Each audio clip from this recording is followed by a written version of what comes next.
Alright, hello everyone and welcome back to Kottabos Space Program, where today we are having a look at the Procedural Fairings Mod, which was originally made by forum user eDog. It was then subsequently maintained and upgraded by a pretty sizable list of community members, and is now currently being maintained by user Pop1723. And what this glorious little piece of work looks to add into the game is, well, procedural fairings, which add in a whole lot more control for the size and shapes of your fairings than are in the standard game, which is great as it just adds more fun options and more functionality. So let's jump into the vehicle assembly building and have a look at what we do get. And I'm surprised I actually haven't looked at this mod yet, but I mean, this is our 501st mod spotlight video for this game, so there's a lot of mods to get sidetracked on. And let's go and turn on Janitor's Closet, leaving on just procedural fairings, and head to the Payload category, where we have all of our different fairing bases and adapters, as well as the fairings themselves. So let's start with the different bases, and the first one here is the just standard procedural fairing base with a nice decoupler force of 250, a maximum nodes for the fairings of 8, and then of course procedural fairing stuff there. Now what that maximum nodes bit meant is not the nodes coming off of the top of this thing.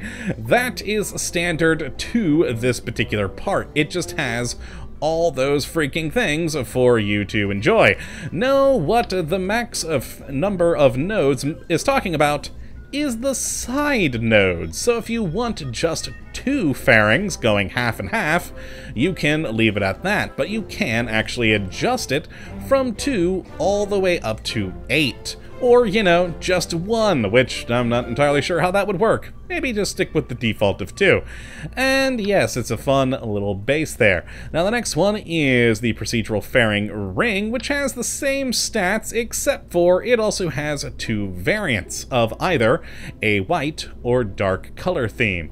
And you'll also notice it only has 1 singular node in the center, rather than a gigantic list of them for you to build your ships off of, which is a little bit less handy, but hey, it's still useful. Now next is the hollow payload adapter ring with all the same stats as the previous, again only 1 central node. The next is the hollow truss payload adapter, which this one has some different variants for adapting to different fuselage styles. So we start with the ribbed 2-to-1, then we can go to a 4-to-1 adapter, and then a 4-to-3 adapter. So that is very good to switch between the different sizes of fuel tanks you may have.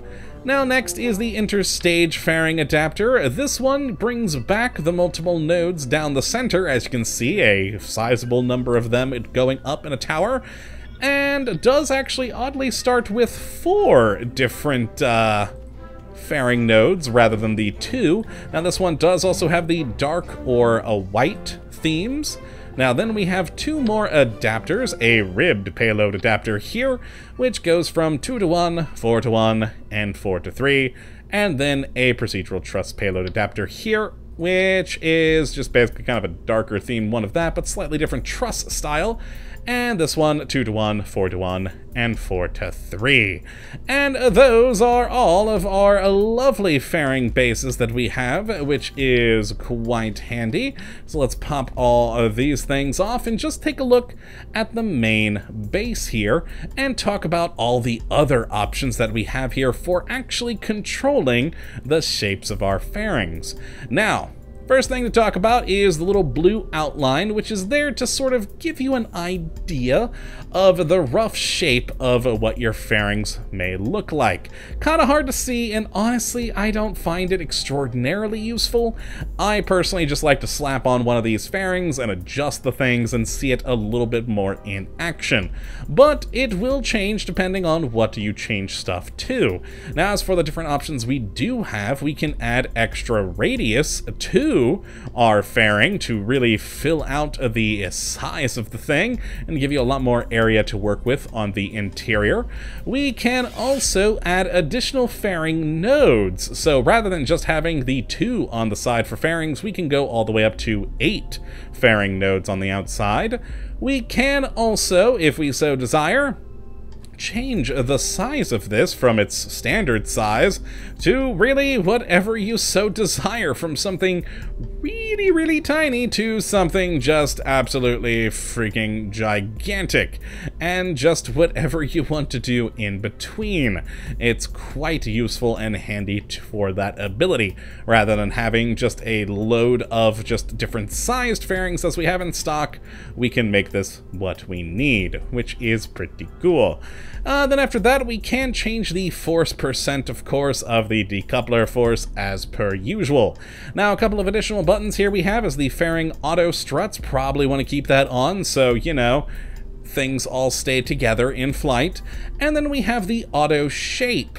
Now, with auto shape turned on, the shape of your fairings greatly depends on which one you choose. Now, we do have 2 different sizes of or 2 different styles of fairing here. The conical, which if we pop on there, has sort of the straight up sides and a conical nose. If we pop that off, though, we also have the ogive version, which is a bit more egg-shaped rather than straight lines. Now, the reason I didn't grab both of them and put them on either side is because whichever one you plant on the fairing first, the other one will match, which is convenient. You don't really have to worry about selecting the correct one. You can just kind of grab whichever once you've placed the first one on there. But it is worth noting that you can't actually create a fairing that's half ogive, half conic. You just can't. And but with that, it's nice to have that on there, and that's what the shape will be when you have the fairing auto shape turned on. If we turn it off, though, oh, now we got options. So we can change the overall size of this thing to be a lot larger if we so desire. We can change the cylinder start, which is the bottom bit down here, so we can make it a bit more egg-shaped, a bit more straight. And then we have the cylinder end, which is the top bit, so we can elongate the egg or flatten it out entirely. It's all up to you. It's pretty convenient there. And those are the controls that we have from the fairing base. Now, what about the fairing? Well, if we right-click on that, we've got some fun stuff too. One, we can change the density here, which is an interesting power to have. We can also change the ejection force for, you know, hopefully a good, safe ejection from the craft, and the torque as well. And also just turn on if it's a decoupler or not, you know, for reasons. And then we do, of course, have different texture variants that you can go with. But the fun bits are these: the auto shape, base, and nose. So once more, if we'd really like to edit the look of this, we can turn off auto and have all of these different curve points. We've got curve point A, B, C, and D, and we can just start changing the heck out of this thing. So A is down there on the bottom on this one, then B is a little bit more up, and look at that, we've made a nice little curve there. We then have a C, which bringing that curve up a bit more, and then we have D, making that a little bit longer.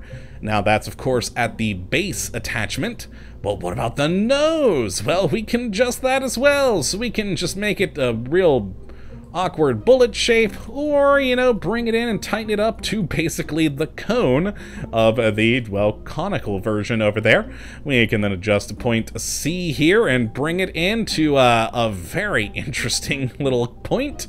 And then, of course, D there, flanging that out, or making it really, really thin. Holy crap, we've made what looks like a sabot round. I love it.